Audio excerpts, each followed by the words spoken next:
नमस्कार, मैं हूं सौरभ श्रीवास्तव। बुधवार को पंजाब में प्रधानमंत्री नरेंद्र मोदी की सुरक्षा में हुई चूक पर अब बीजेपी और कांग्रेस आमने सामने हो गई है। बीजेपी ने कांग्रेस सरकार पर आरोप लगाया है पुलिस की नाकामी का। वहीं पंजाब के मुख्यमंत्री चरणजीत सिंह चन्नी इस बात को मानने को तैयार नहीं है कि पंजाब पुलिस स्थिति का आकलन करने में विफल रही और प्रधानमंत्री के काफिले को उस रास्ते से जाने दिया जहां पर प्रदर्शनकारी मौजूद थे। चरणजीत सिंह चन्नी ने कल बुधवार की देर शाम को प्रेस कॉन्फ्रेंस किया है और उसके बाद उन्होंने ये कहा कि उन्हें इस बात की जानकारी नहीं थी कि मोगा रोड पर प्रदर्शनकारी पहले से मौजूद थे, जहां पर के एक फ्लाईओवर पर 20 मिनट तक करीब प्रधानमंत्री के काफिला रुका रहा। उसके बाद वहां से उनका काफिला मुड़कर वापस भटिंडा एयरपोर्ट पहुंचा।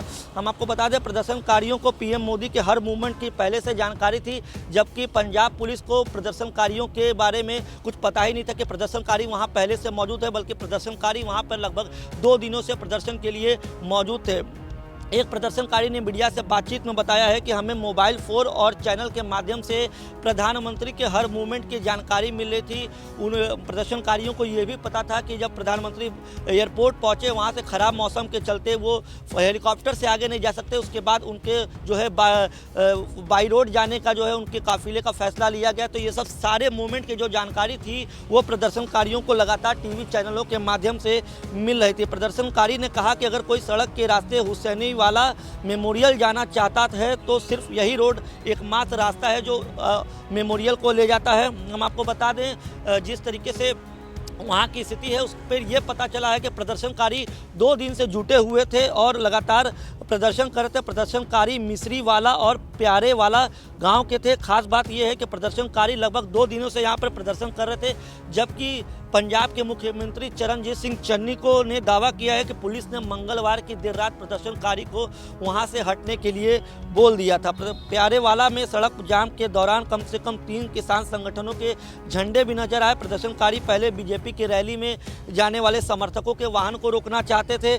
इस मामले में केंद्रीय गृह मंत्रालय ने पंजाब सरकार से रिपोर्ट भी तलब की है और इस रिपोर्ट के लिए सीएम चन्नी ने मंजूरी दे दी। हालांकि इस घटना की जिम्मेदारी इस घटना को लेकर के जैसे प्रधानमंत्री का काफिला 20 मिनट तक रुका रहा और प्रदर्शनकारी पहले से मौजूद थे, तो इस पूरे मामले में चरणजीत सिंह चन्नी तो भले ही इन्होंने कहा कि मैं अपनी जान दे दूंगा लेकिन अपने देश के प्रधानमंत्री पर आंच नहीं आने दूंगा, लेकिन वो अपने पुलिस की किसी भी तरीके के अधिकारियों पर कोई भी कार्रवाई अब तक नहीं की है। जो ये पूरा घटनाक्रम हुआ, प्रधानमंत्री को एक फ्लाईओवर पर लगभग 20 मिनट तक रुकना पड़ा, क्योंकि ये प्रधानमंत्री की सुरक्षा से जुड़ा हुआ एक बड़ा मुद्दा है। क्योंकि किसी भी देश का प्रधानमंत्री अगर ऐसे जगहों पर रुकता है तो उसकी जान पे भी खतरा हो सकता है। जिस तरीके से सीएम चन्नी ने ये कहा है कि प्रधानमंत्री की सुरक्षा को लेकर के वो अपनी जान भी दे सकते हैं, लेकिन प्रधानमंत्री को सुरक्षा रखना उनका जिम्मेदारी है। लेकिन अब तक पुलिस पे किसी तरीके की कार्रवाई नहीं हुई। पंजाब पुलिस को नहीं पता कि प्रदर्शनकारी वहाँ 2 दिन से मौजूद थे, लेकिन प्रदर्शनकारियों को पता है कि प्रधानमंत्री किस रूट से आ रहे हैं और प्रधानमंत्री का क्या मूवमेंट चला। ये कहीं ना कहीं पंजाब के मुख्यमंत्री के एक दोहरे रवैये को दिखाता है।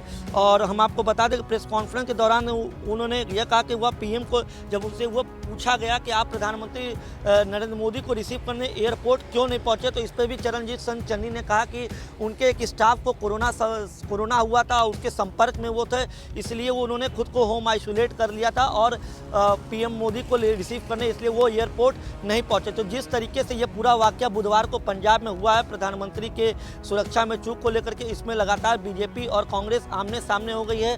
कांग्रेस के लगातार नेताओं की तरफ से ट्वीट किए जा रहे हैं जो कि जिसको देख के ये कहा जा सकता है कि प्रधानमंत्री की सुरक्षा को लेकर के कांग्रेसी जो नेता हैं वो पूरी तरीके से बेतुकी बयानबाजी कर रहे हैं और लगातार इस बेतुकी बयानबाजी पे भारतीय जनता पार्टी के नेताओं की तरफ से भी जवाब दिया जा रहा है।